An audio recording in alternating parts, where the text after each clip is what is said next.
Now that we've completed Lesson 3, does anyone have any questions?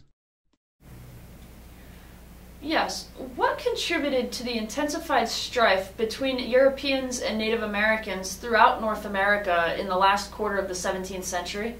In the last quarter of the 17th century, the population of the colonies had more than tripled. This caused people to push further inland, west and north in particular, when searching for suitable land to make their homes. As colonists pushed for more land, they started to invade area that was, until then, where Native American settlements resided. Upon movement, a struggle ensued and many men, both colonists and Native Americans, lost their lives while fighting for control. The fighting stopped only after both sides had run out of resources and simply gave up, taking the land they had left and living in silent agreement. What tensions within the colonial society did Bacon's rebellion reveal? Governor William Berkeley, the leader of a group of large landowners, resisted starting a major war to further the aims of disgruntled men who overtly challenged his hold on power.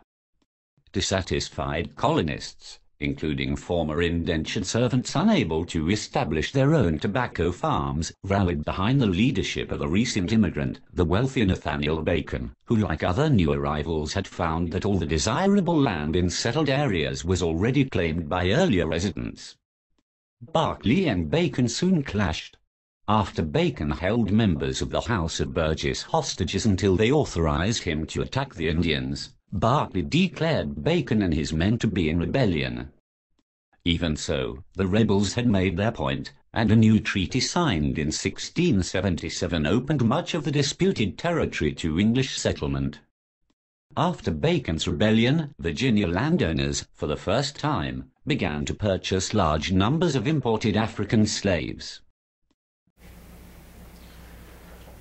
Why did the English government reorganize its colonies in the late 17th century? In the late 17th century, England began to tighten the reins of local government and reduce the colonies' political and economic autonomy. There was a drastic ordering for colonial administration, especially in Puritan New England.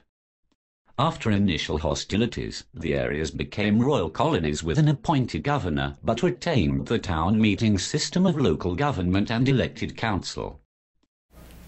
Can you go into more detail on what Enlightenment is? The intellectual current known as the Enlightenment deeply affected the learned clergymen who headed colonial colleges and their students. Around 1650, some European thinkers began to analyze nature in order to determine the laws governing the universe. They employed experimentation and abstract reasoning to discover general principles behind phenomena such as the motions of planets and stars, the behavior of falling objects, and the characteristics of light and sound. Above all, Enlightenment philosophers emphasized acquiring knowledge through reason, taking particular delight in challenging previously unquestioned assumptions. Next question.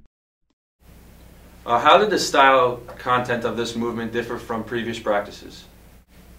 What ramifications did this movement have for the colonial society?